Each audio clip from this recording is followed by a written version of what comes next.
ES Audio. From the Evening Standard in London, I'm Rochelle Travers, and this is The Leader.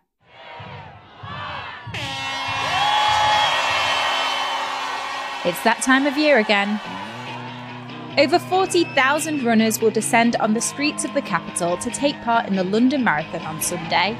It's the first time since 2019 that the event is being held in spring, with the last few taking place in autumn due to COVID restrictions.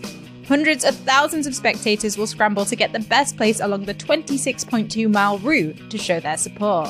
Amongst the 2023 participants is none other than the double gold medalist and Paralympic champion, Richard Whitehead, who will be running his 77th marathon.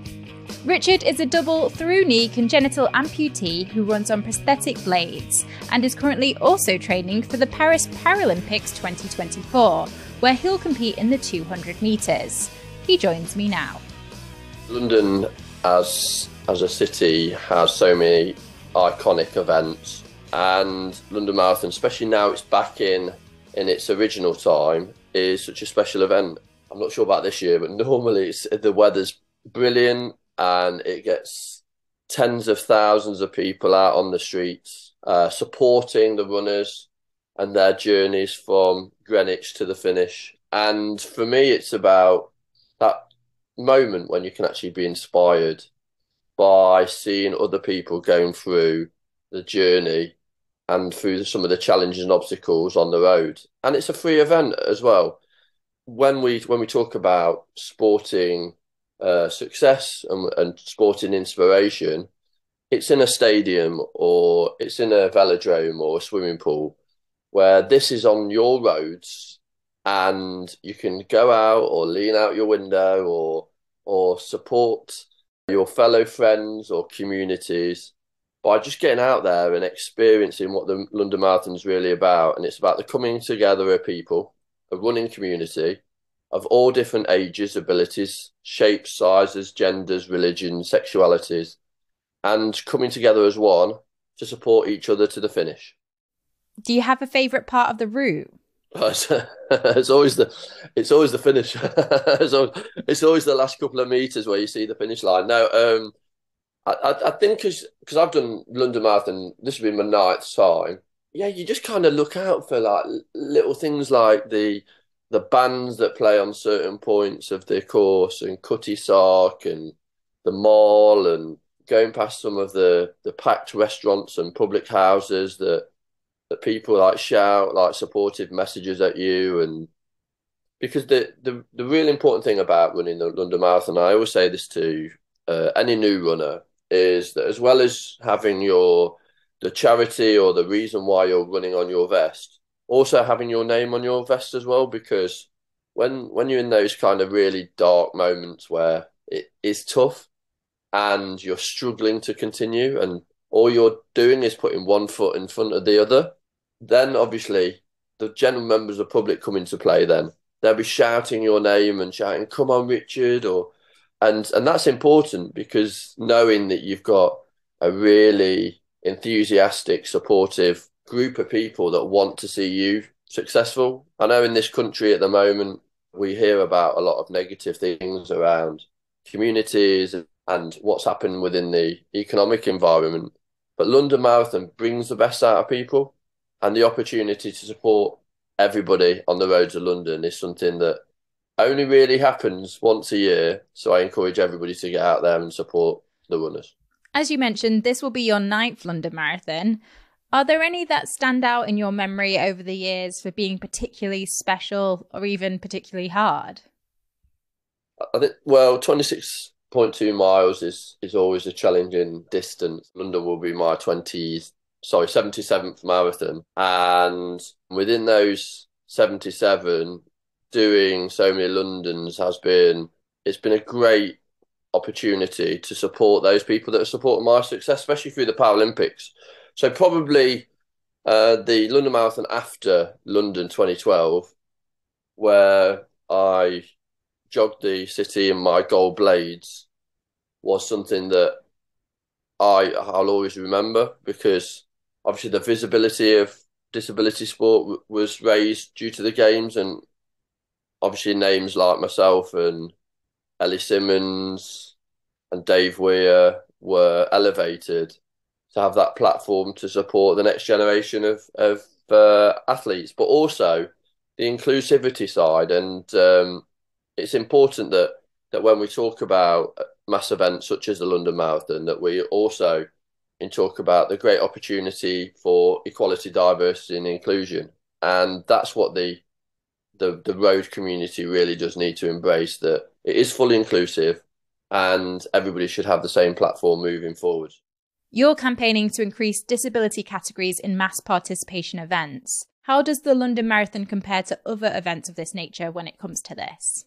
Some of the mass participation events are now opening up their categories to have elite performance pathways. So Boston, for instance, has a pathway for athletes that run with a physical disability.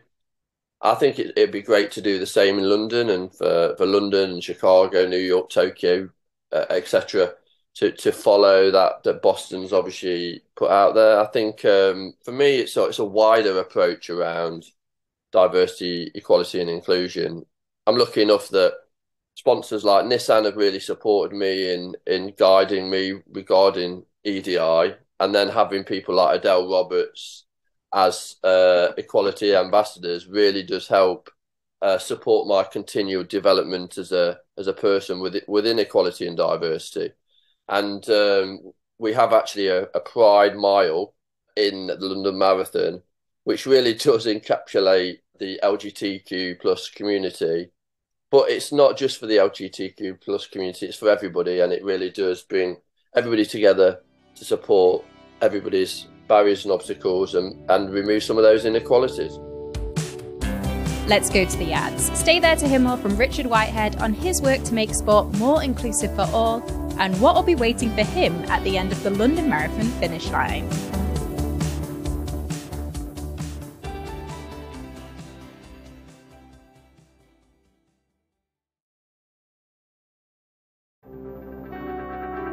Welcome back. Still with me is the double gold medalist and Paralympic champion, Richard Whitehead. On the day of a marathon or a big race, do you have any rituals that help you prepare?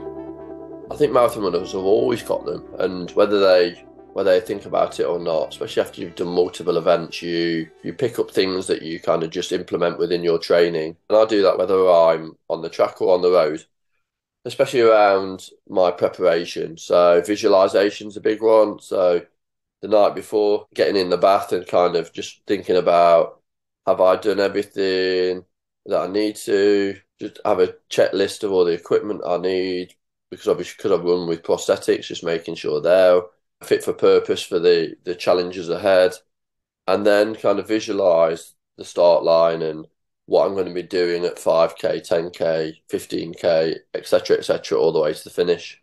But never really visualize crossing the finish line, have that as an actual experience. And visualization really helps me to calm myself down, especially for big races, whether it's in the Paralympics or a big marathon race, but also kind of really gets the buzz around, I'm going to run the marathon tomorrow and it's going to be amazing. And after you finish the marathon or any other race, do you have a treat or anything after you finish? What's at the end of the finish line? Yeah, normally I kind of cut out like sugars and like really sweet foods. So at the end of the race, I always say just make sure I've got a beer at the end, and then just some chocolate. I love chocolate. The opportunity to treat yourself as well is, as being an athlete, is sometimes quite sparse. So just embrace it, really. Don't have one chocolate bar, have five. Don't have one pint, have five. Your charity, the Richard Whitehead Foundation, does some incredible work to help sport become more inclusive. Just run us through some of the things that you're working on at the moment. So the Richard Whitehead Foundation its mission is to enable disabled people's ambitions. And through the partnership with Nissan, we've got a project called the Possibilities Project. And that's a fantastic project that provides young people that haven't got the ability to be more physically active prosthetics that enables them to have that platform for success, whether that's physically within sport, mentally, or outside of that area. So a really holistic approach, which is really important to me. But the foundation itself has a remit across the UK and supports disabled people and their communities to be more inclusive. And the important thing around the work that we do is we don't leave anybody behind. One of the real important projects that we've got up and coming at the moment is a guide program, and we're looking to change the name. It won't be called a guide program, but basically it's supporting disabled people in their running journeys. And when you see a marathon, like hopefully a lot of you will see on Sunday, you'll see a lot of people that are the other side of the fence. And those people that are on the other side of the fence are from minority groups, and whether that's from a disability minority group or not. Now, with our program, we're wanting to get more of those individuals on the other side of the fence, more physically and mentally active, and participating in whether it's running events or whether it's other events, just to get the benefits of these activities and events. And those benefits are not all physical; they're social. You improve your social groups mentally, and for me, the program encapsulates bringing the running community, which is vast and large, together with minority groups to guide them through the journey of that race or that event. So we're developing a program, and that program will support disabled people from the start to the finish and all their needs, and get more disabled people physically active through these running events. We need to do more in the UK with our running events and with our minority groups to have an impact on their mental and physical health. And we'll have a sustained impact on the communities like the NHS, because more people will be in employment and more people will be physically active that have disabilities. You can find out more about the London Marathon on our website, standard.co.uk. And that's it from The Leader. This podcast is back on Monday at 4 p.m.